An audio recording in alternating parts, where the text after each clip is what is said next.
Hi, here is a story of how a former spy who had betrayed Rwanda was killed. Kindly listen and offer your comment as it will help me improve. Also subscribe. The Michelangelo Towers Hotel has always been a favorite with Johannesburg's movers and shakers. South African government ministers are regularly spotted being shown into their chauffeur-driven cars. Visiting African dignitaries, remain loyal. Back in the days when African Nation Congress were still fresh from guerrilla life, with its forced marches, camp beds, and military rations, the Michelangelo offered them a first taste of the capitalistic indulgences that could be theirs. On the afternoon of January 1, 2014, a customer stood at reception, giving the staff a hard time. David, a young Rwandan who had made South Africa his home, was trying to cajole the Michelangelo's employees into yielding up the secrets of the guest register. He was growing increasingly frantic at his inability to contact his uncle, Patrick Karegeya, a former Rwanda spy and friend of Kagame who had fallen out with. He knew he had checked a guest into the Michelangelo 3 days earlier. Patrick was the kind of man who constantly worked his phones. Since New Year's Eve, though, there had been only silence. It was out of character. It felt wrong. Patrick, born extrovert, joker, and socialite, was on his own again that year. His wife, Leah, who had moved to USA, with their sons, Elvis and Richard, was visiting friends in Washington. His daughter, Portia, was in Montreal, Canada. So when he heard that Apollo, a young Rwandan businessman and playboy friend, was flying in, it felt like a relief.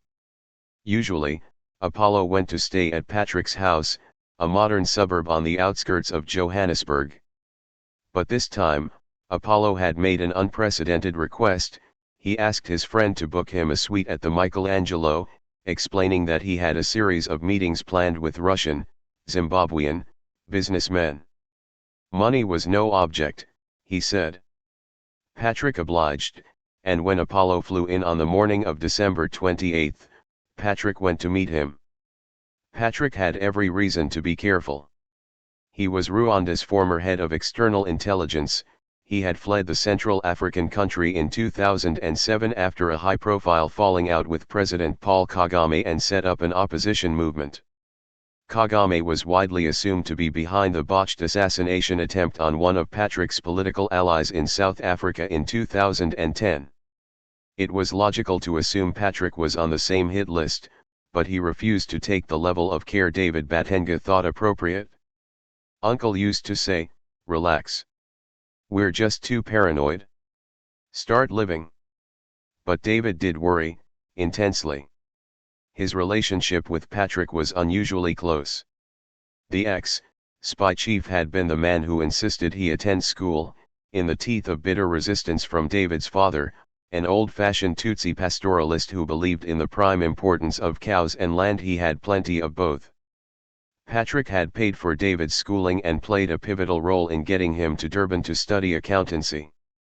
When Patrick fled to South Africa, he had initially lived with his nephew, who had unquestioningly taken on the role of chauffeur, fixer, de facto bodyguard, secretary, and confidant. I literally knew everything about the guy. He was more than an uncle, he was my father, my guardian, my best friend. He was everything to me. The two men even physically resembled one another. They shared the same surprisingly pale skin. Mzungu, white man, comrades dubbed Patrick, mischievous eyes. At lunchtime on the 28th, David drove over to join Apollo and Patrick, and together they watched the English Premier League soccer match at the Garden Court Hotel, just off Nelson Mandela Square. Patrick was a Liverpool fan, David supported Arsenal. Apollo wasn't bothered either way. Uncle said, "This Hutu guy, he wants to go for a massage." David ferried the two to a Chinese massage parlor outside the mall and left them to it. Truth was, David never felt at ease in Apollo's presence. I took an instant dislike to him. I didn't like him from day one, and it only grew. If you sit with someone for hours over several days, their character slowly emerges. You could see he loved money. David noted, in particular, the intermittent quality of communications with Apollo when he was in Rwanda. He'd vanish. Switch off his phone and be off Skype for 3-4 months in a row.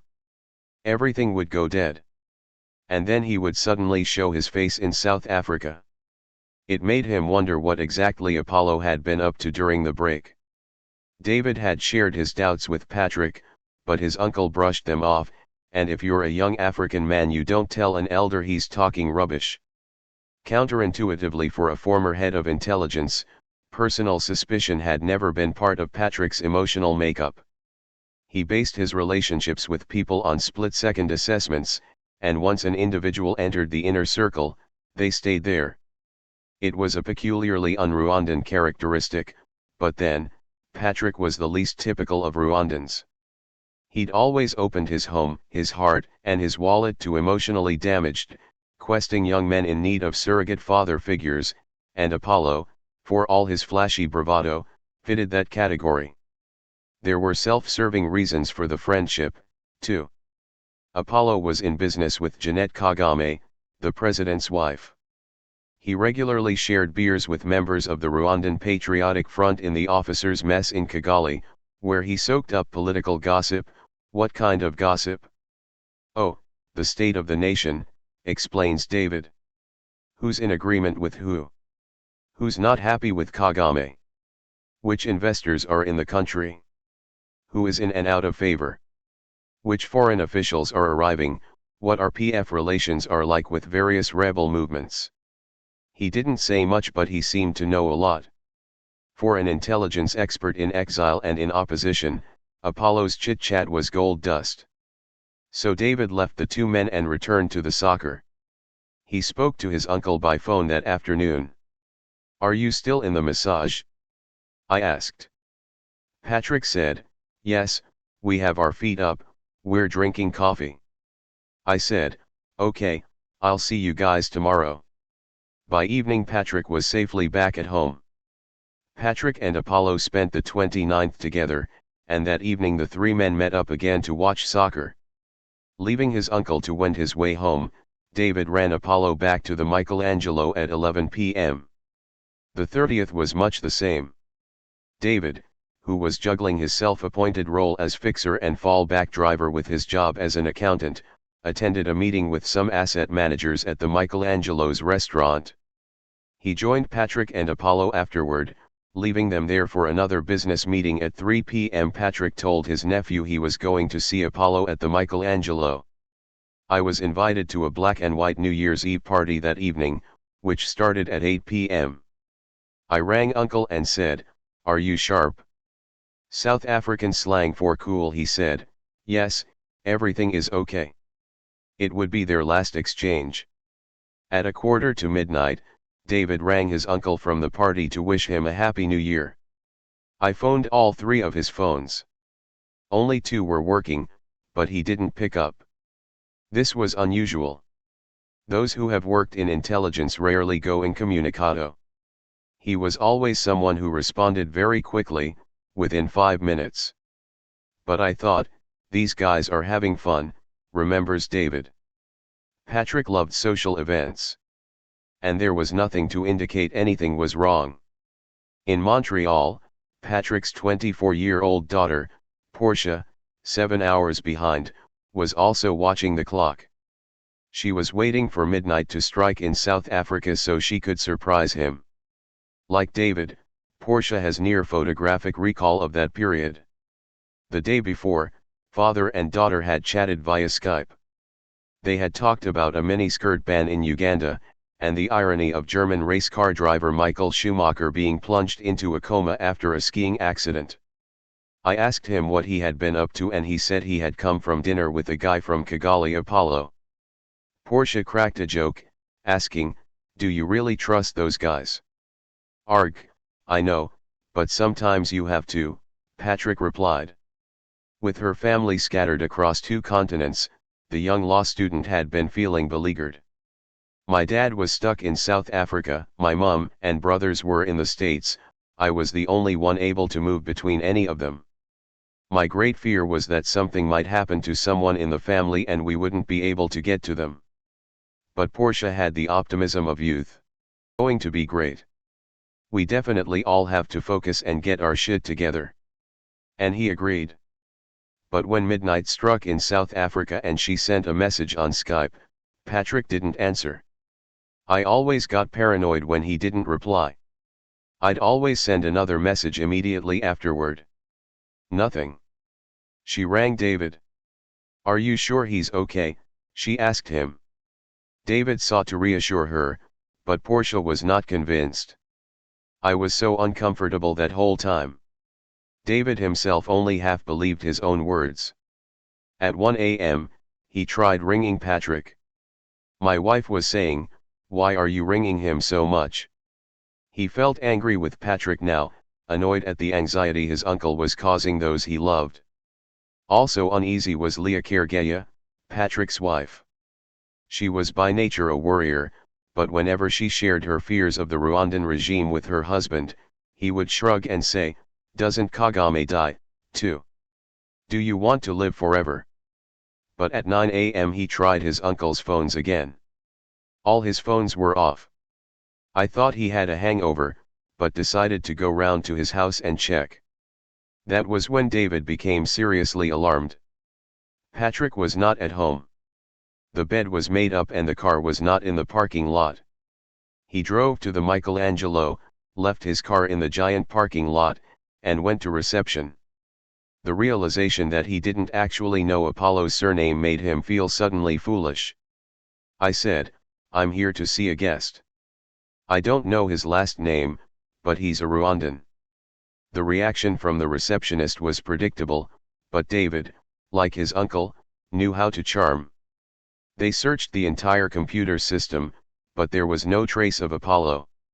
At a loss, David walked through the Michelangelo's restaurant. Nothing hung around for an hour, then went to the parking lot to leave. And that's when I see Uncle's car. I tried to open it, but it was locked. That meant either they'd been picked up, or they're in the mall, or they're in the room, so at least I know they're there. He returned to reception. I thought, let me check under Patrick's name. Now that was not sharp, he never booked under his own name. But his uncle, astonishingly, had this time done exactly that. They checked room 905. I said, "Now we know, so phone the room." They called, but no one picked up. The two must be walking around, David concluded. So I sit down. And I wait and wait and wait. Occasionally I say, "Can you check?" and they say, "We can't bother the guest." A "Do Not Disturb" sign dangled from the door handle, and in top hotels, that sign casts something like a spell. I became a nuisance, remembers David. I am literally there the entire day, until the evening. By this time, he was consumed by anxiety. A female member of the staff finally agreed to go up to room 905 and knock on the door. Once again, there was no answer. I say, "Please go in the room." But that "Do Not Disturb" sign kept working its magic. Eventually the hotel manager relented, taking the elevator to the 9th floor with a security guard in tow. They returned to the front desk with a bizarre, partial report. They could see the bed from the door and the legs of someone lying on the bed. The television was on, very loud. "The guest is sleeping, sir." "Did you talk to him?" "No, I need to speak to the person who is sleeping." "We would need to call the police." "Please do that." When the police arrived, they went directly to room 905. Maybe they thought it was a drugs-related crime. I wait and wait. I get tired. I start standing. All I get from the desk is, "The police are here. They are working on your case." I go and watch TV in the restaurant. Finally a woman taps me on the shoulder and I stand up. Asking David to sit, the hotel employee made what must have been the most unusual announcement of her career: "Your guest is dead, sir." Kindly, the true story is not over. Subscribe, it will help me pay my bills as I lost my job, and I will share more.